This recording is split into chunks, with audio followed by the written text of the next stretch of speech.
right, here we go. What we got? No, I'm dead serious. Okay. I got to say this. All right. Oh, I know where you're going. I should. I really, really should. Put the music on. No, don't put the music on. I should take a bow. Just bow. Because my NFL predictions this year have been spot on. There's no two ways about it. Not 3, not 4, not 5, not 6. There we go. Not 7. Alex, and when I say that, I really believe it. You know what I'm talking about. And this was another one, and that's the news of the day. Rob G's going to jump in because somebody I said who should be fired week 1, and people said I was a prisoner of the moment, and you're overreacting because they blew that game in Buffalo. And I was like, no. John Harbaugh should be fired. That was after week 1. We had seen the act, and guess what, Rob G, happened today?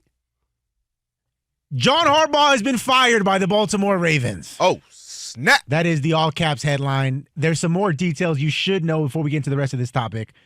John Harbaugh, despite all of his foibles and his limp there down the finish in Week 18, it must be noted that he was pretty successful with Baltimore. Yeah. 18 no seasons, doubt about that. 181-13 record, 13-11 in the postseason, won a Super Bowl, and here's my favorite stat. He won 8 road playoff games during his time with the Ravens, which is the most in NFL history. No, there's no denying his success. That don't mean you can't get fired or that you got stale or that every season ended in a bad way.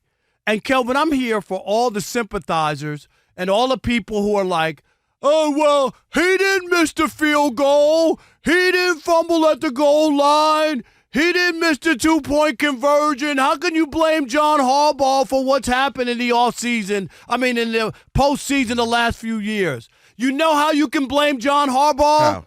Because when he won the Super Bowl and they made the catches and the touchdowns, he got a contract extension. He was lifted up by the team and carried off the field, even though he didn't throw a touchdown. He didn't catch a touchdown. He didn't rush for 150 yards. He didn't make a sack. It comes with the job. When you win, Kelvin, and your team does well, guess what? The coach gets credit. When the team doesn't play well and they fumble a ball and miss a game-winning field goal and win the game, lose the game that they're supposed to win the division, you take the blame. The Baltimore Ravens did the only thing that made sense. 18 years is enough. I said it the other day. He's not a Supreme Court justice or a pope. He's a football coach, one that got stale. Have you ever had stale potato chips? Ooh, they don't taste good. Nah, I need a new bag. And that's what happened. I'm good with this. This is totally. I thought it might not happen because it didn't happen on Monday, but they probably thought it out, gave him some respect because it's the 18 years, which is fine.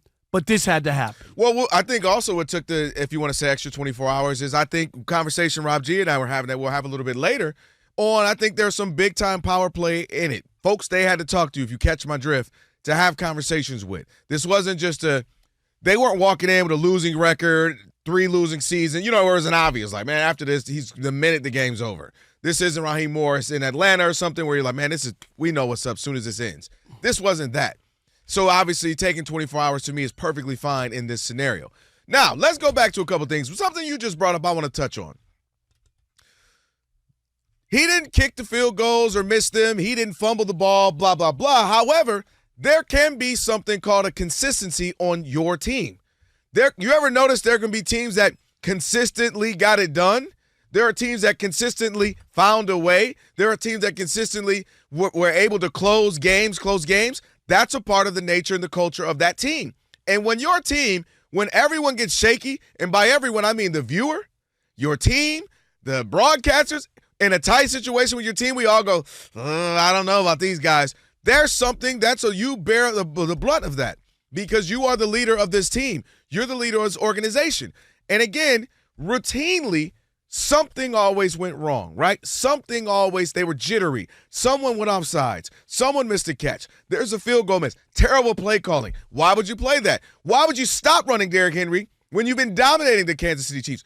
Why would you stop running him the other game against the Steelers when he was balling out in the first half, 150, 60 yards. First half, right? First quarter. Then you run him 5 times. There's always something. And by the way, not everything is going to end peachy like John Elway jumping into the end zone and, and riding off in the sunset with a couple of Super Bowls. Like, that doesn't always happen.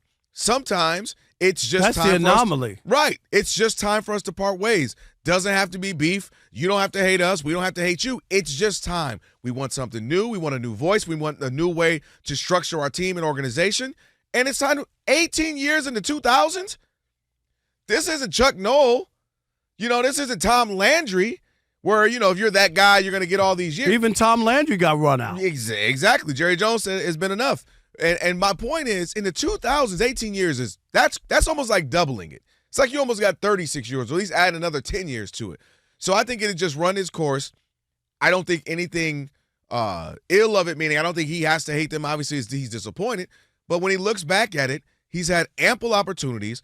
You and I have said with the best player for the last 2 or 3 years, wherever you want to put him. And then they had Derrick Henry. Look at all the you players they have. There's 6 Zay Pro Flowers, Bowlers on this. You have 2 tight ends who are quality tight ends, defensive players. You've had leads in multiple games. You all-time leader in blown leads. And at a certain point, that is a reflection of you, and it's okay. He's the Doc Rivers of the NFL. I'm okay with that. I had to do my math. Okay. Wow. He is. Because I would have given it to you. Doc Rivers won a championship. And he's living off the one. And look how bad his last 10 years have been. Awful. Up 3-1 in some series, lost. Milwaukee. The only reason why I don't want to give it, that's not crazy. But the reason, because Doc just started. Remember, Doc? Well, at least I got to the playoffs. He said at least he didn't get swept. Yeah, at least I didn't get swept. Right. Getting up 3-1 is hard. Come on, Doc. But no, this is to me something that is perfectly fine. This is where it had to be right now because we can't see the same movie over and over and over again. And breakups are hard, but you have to do it when it's that time. And they decide to break up with him. All right, we want to hear from you on this. 877-99 on Fox, 877-996-6369. Was John Harbaugh's firing in Baltimore justified, or did they get it wrong? Kelvin and I don't agree on a lot of stuff. We agree here, but do you disagree? We'll continue that conversation next with you. It is The Odd Couple on a Trash Talking Tuesday. Rob Parker, Kelvin Washington, right here on Fox Sports Radio, and you know what you need to do. What's that? Stick and stay. Because I promise you, Rob Parker's going to tell you who's next to be fired in the US of A. Calvin, watch it.